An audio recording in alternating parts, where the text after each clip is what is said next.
My parents ignored my brother's cruel bullying my whole life. Now, after I finally escaped and found peace, they're begging me to save him.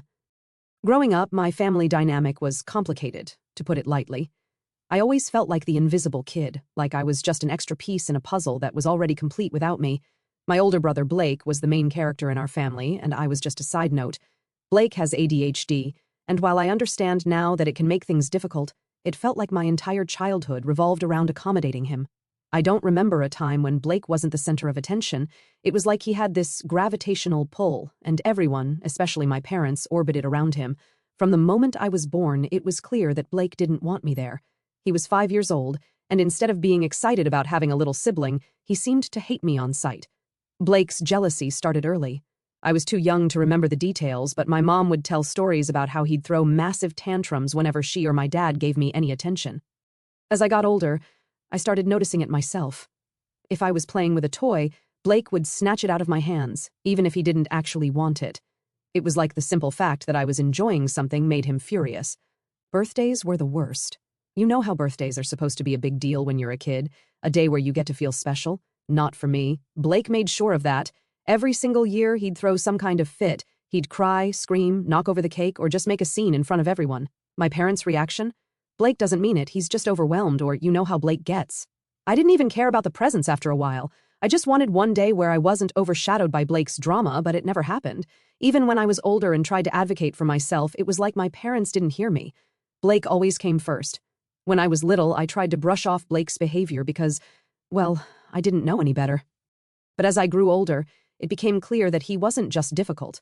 He was a bully. He'd push me, shove me, or knock things out of my hands for no reason other than to assert his dominance.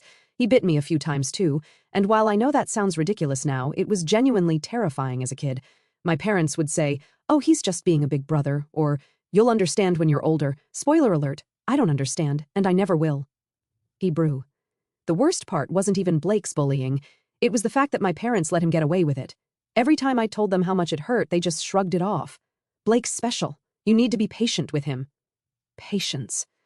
That word makes my skin crawl now because it was always directed at me, not at him. Why wasn't he the one who needed to learn patience? Why wasn't he taught to control himself? I think what hurt the most was that they made me feel like my feelings didn't matter. If I cried after Blake hit me or screamed at me, they'd comfort him, not me. "He didn't mean it," they'd say over and over. It was like they thought I was the problem for not being more understanding. I remember sitting in my room sometimes, crying and wondering if I was being dramatic. Maybe I was too sensitive. Maybe I was the one in the wrong. But deep down, I knew it wasn't fair. Blake's behavior wasn't just limited to me, though. He struggled socially, too. He never had many friends, and my parents would try to set up playdates for him. Those were disasters. He'd act out, make the other kids uncomfortable, and then they wouldn't want to come back. My parents always seemed more embarrassed for him than concerned about how his actions affected others. Meanwhile, I learned early on to keep my head down and avoid rocking the boat. I became the good kid because I didn't want to add to their stress. But being the good kid didn't mean I got rewarded. It just meant I was ignored. I longed for a normal sibling relationship, the kind you see in movies where brothers or sisters look out for each other. I wanted a protector, not a tormentor. Instead, I got Blake, who seemed to delight in making my life miserable.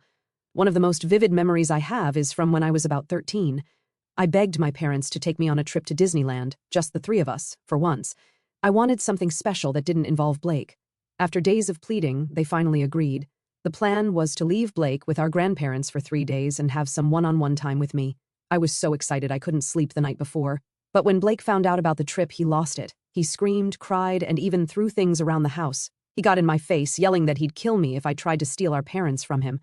I'll admit, I was scared. I didn't know what he was capable of. My parents, instead of standing up for me, begged me to let him come along. It's the only way to calm him down, they said. I caved. I didn't want to, but the guilt-tripping worked. And just like I feared, the trip was a disaster. Blake refused to ride any of the rides and spent the entire time clinging to my mom. He complained about the crowds, cried about the noise, and ruined what should have been a magical experience for me. I'll never forget how crushed I felt that day. It was supposed to be my moment, and instead it became another chapter in the Blake show. By the time I was a teenager, I started realizing just how much my family dynamic had shaped who I was, and not in a good way. It was like every year that passed I could feel the resentment building. Blake was Blake, and nothing was ever going to change that. But my parents, they were the ones who had the power to make things better, to set boundaries, to protect me. Instead, they just let everything slide. I started to think about what life might look like if I could just get away. It wasn't a sudden realization, but more of a slow burn. Little moments kept adding up, like the time Blake smashed one of my school projects because I was getting too much praise for it, and my mom didn't even bother to reprimand him. Or when my dad lectured me about being more understanding after Blake shoved me into a wall because I wouldn't give him the TV remote. I spent a lot of time in my room, thinking about how unfair it all felt. My parents weren't bad people, they were just completely blind to what they were doing. They thought they were helping Blake by letting him act however he wanted, but all they were doing was enabling him. And while they were so focused on him, I was falling through the cracks. I knew I had to leave eventually. It wasn't even a choice anymore. It was a necessity. Abroe. I started thinking about college as my way out. Not just any college, though. I wasn't going to stick around in our small town where my parents could guilt-trip me into coming back home every weekend. I needed to get far away, where I could finally start living for myself. I didn't want to be the person who spent their whole life cleaning up after someone else's messes. When I was 17, I started applying to schools, focusing on ones that were as far away as possible. I'd stay up late, researching campuses, trying to imagine what it would feel like to have my own space, my own life. It was like planning an escape route, and I put everything I had into it. Ebru. Of course, my parents weren't happy when they found out. I still remember the night I told them. We were sitting at the dinner table, and I casually mentioned that I had applied to a university on the other side of the country. My mom froze mid-bite, and my dad put down his fork like I had just told them I was moving to Mars. "Why would you want to go so far away?" my mom asked, her voice already starting to rise. "You have great schools right here. What's wrong with staying close to home?" I tried to keep my cool. "I just want to experience something different. I think it would be good for me." That's when my dad jumped in. "Blake needs you here. You know how hard things are for him. You can't just leave him like that." That comment hit me like a punch to the gut. Blake needs me? What about what I needed?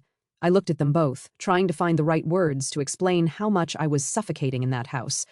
But I knew they wouldn't understand. They never did. "I'm not responsible for Blake," I said as calmly as I could. "I need to live my own life."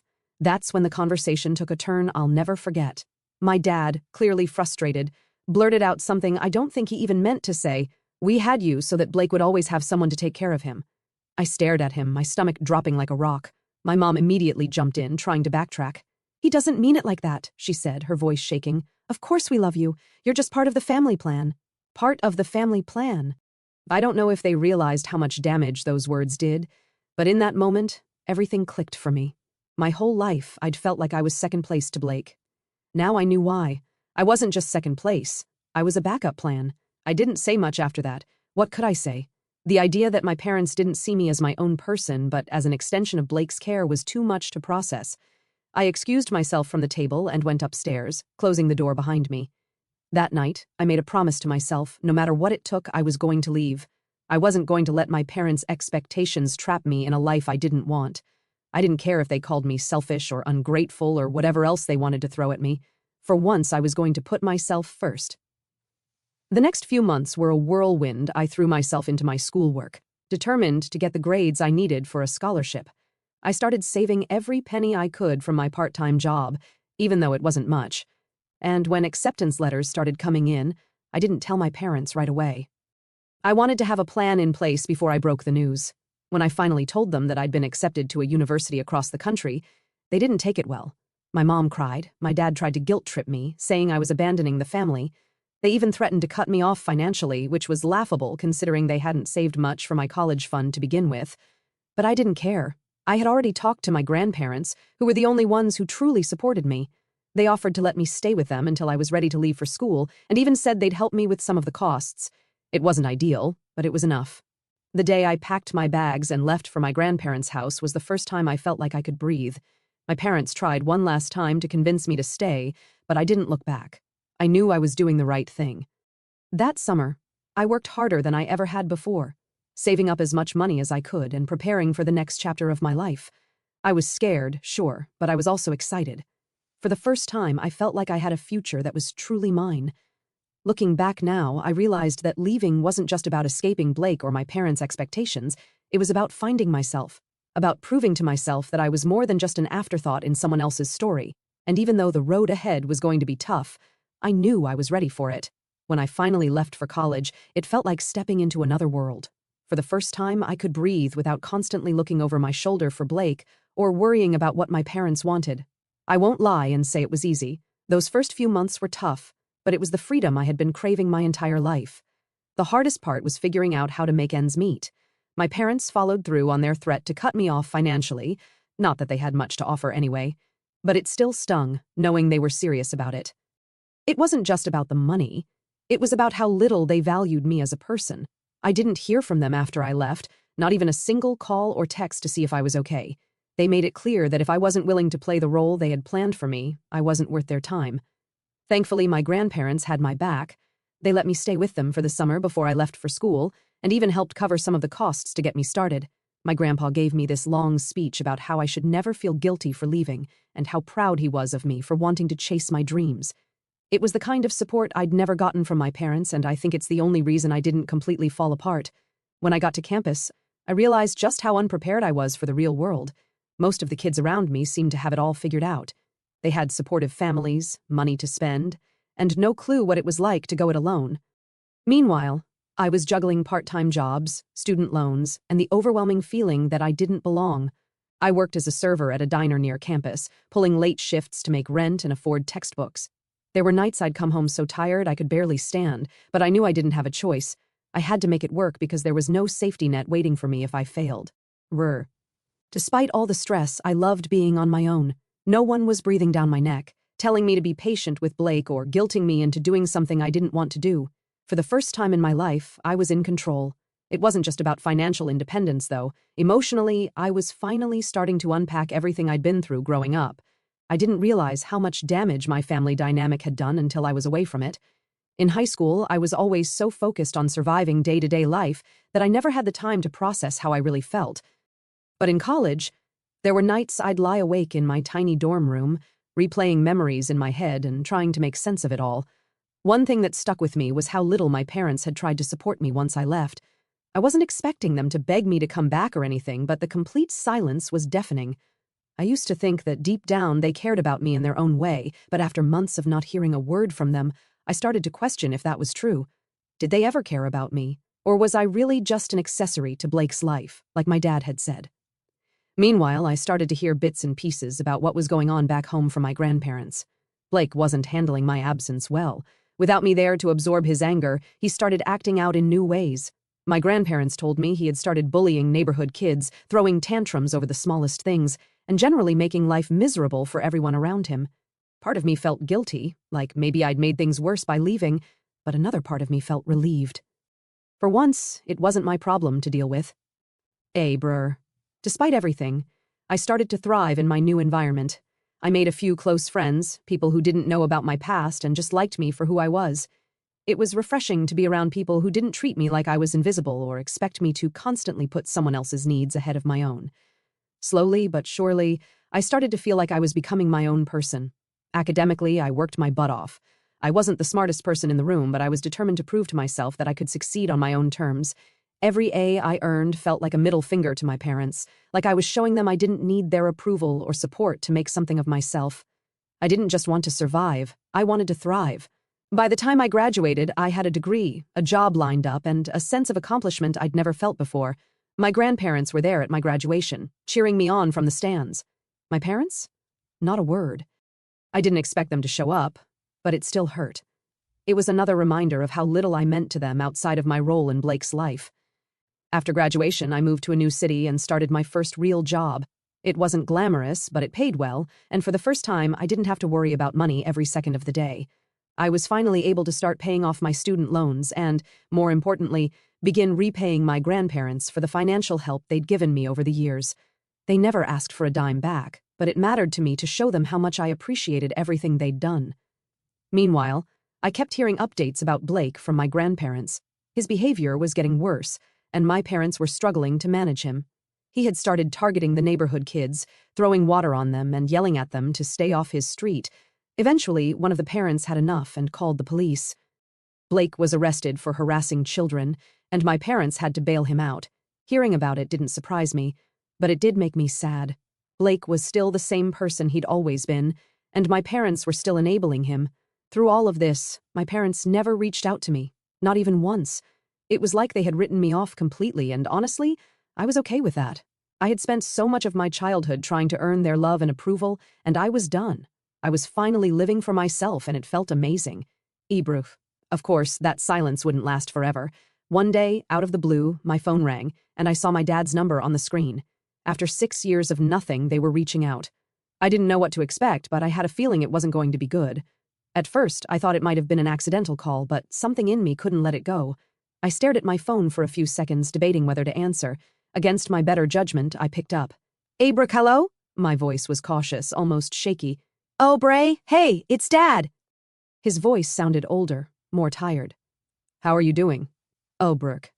It took me a second to respond. I mean, how do you even answer a question like that from someone who hasn't spoken to you in years? "I'm fine," I said, my tone neutral. "What's going on?" "Hebrew," he hesitated. That's when I knew something was up. My dad wasn't the type to beat around the bush unless there was bad news involved. "Your mom and we've been talking, and we think it's time we put everything behind us. We miss you, and we want to make things right." I didn't say anything at first. My brain was working overtime trying to figure out what angle they were playing. Why now? Why after 6 years of nothing? I wasn't buying the whole "we miss you" act. "That's nice," I said, keeping my tone flat, "but what do you really want?" He sighed like he was disappointed I didn't fall for his script. "Look, we've had a hard time lately. Blake's gotten into some trouble." There it was. I knew it wasn't about missing me or wanting to reconnect. It was about Blake, just like everything else in my life had been. "What kind of trouble?" I asked, already dreading the answer. "Abris," he hesitated again before launching into the story. Apparently Blake's antics had escalated to the point where the neighbors were fed up. He'd been harassing kids in the area, throwing water at them and yelling at them to stay off the street. Eventually, the parents got involved, and one of them called the police. Blake was arrested, and now he had a court date coming up. "Oh, Brooke, okay," I said slowly. "And why are you telling me this?" "We need your help," he said bluntly. "Your mom and I are at our wits' end. We're trying to get Blake into therapy, but we're struggling with the costs, and with this legal case hanging over his head, we're going to need a lawyer." We thought, "Well, you're doing well now, aren't you? Maybe you could pitch in." I couldn't believe what I was hearing. 6 years of silence, and now they were asking me for money. Not even for themselves, but for Blake, the same person who made my childhood a living hell. "Are you serious?" I asked, my voice shaking with anger. "Come on," he said. "You know how hard it's been for us, trying to take care of him. You're his sister. Don't you think it's time to step up and help the family?" "Ibri," I snapped. All the anger, all the resentment I'd bottled up for years came flooding out. "Help the family? You mean the same family that abandoned me the second I decided to live my own life? The same family that let Blake torment me for years without lifting a finger? Are you actually asking me to help the person who made my life miserable?" My dad tried to interrupt, but I wasn't done. "You didn't care about me when I needed you. You didn't call me once in 6 years, and now you want me to swoop in and fix everything? No, absolutely not." There was silence on the other end of the line. Then my dad said, "We're sorry, okay? We know we messed up, but Blake is struggling, and we don't know what to do. Can't you find it in your heart to forgive us and help out?" "Hebruch," I laughed bitterly. "You think this is about forgiveness? You think an apology is enough to erase years of neglect and abuse? You don't get to apologize and expect me to save the day. I'm not Blake's caretaker, and I never will be. That's your job, not mine." I hung up before he could say anything else. My hands were shaking, and I had to sit down to calm myself. They had some nerve, calling me after all these years and acting like I owed them something. Later that night, my mom sent me a long text message. It was full of apologies and promises to do better. She admitted they should have handled things differently when we were kids and that they regretted how they treated me. But she also doubled down on asking for my help, saying that Blake's situation was dire and that they couldn't do it alone. I didn't respond. I didn't know how to. Part of me wanted to tell them to go to hell, but another part of me felt guilty, even though I knew I shouldn't. No matter how much I tried to convince myself that I didn't care about them anymore, a small part of me still did. I spent the next few days trying to sort through my feelings. Was I being too harsh? Should I give them another chance, or was this just another manipulation tactic to drag me back into the chaos I'd worked so hard to escape? But every time I started to doubt myself, I thought back to the years I spent begging for their support, only to be dismissed. It wasn't just about Blake's bullying, it was the constant message that my feelings didn't matter, that I was secondary in my own family. I wasn't ready to forgive them, not when they only reached out because they needed something. That week, I had a long conversation with my grandparents. They had always been my safe haven, and I needed their perspective. I told them everything. How my parents had called, how they wanted financial help for Blake, and how angry I felt about the whole thing. My grandpa listened quietly, nodding as I vented. When I finally stopped to catch my breath, he said something that stuck with me.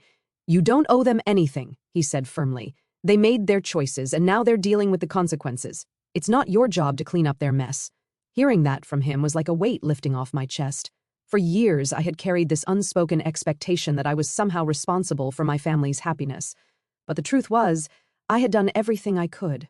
I had spent my entire childhood accommodating Blake, sacrificing my own needs to keep the peace. I had given enough. Even so, I couldn't completely ignore what my parents were going through. Over the next few weeks, I kept tabs on the situation through my grandparents. They told me that Blake's court date was coming up and that my parents were scrambling to figure out how to handle it. Apparently, they had met with a lawyer who told them Blake might avoid jail time if he agreed to court-mandated therapy. That sounded like a good thing, but my grandparents were skeptical. They didn't think my parents would follow through with it, especially since they'd resisted getting Blake professional help for years. "Your mom still thinks she can handle him on her own," my grandma said. "She's too proud to admit she's in over her head." Hearing that made me sad, but it also made me angry.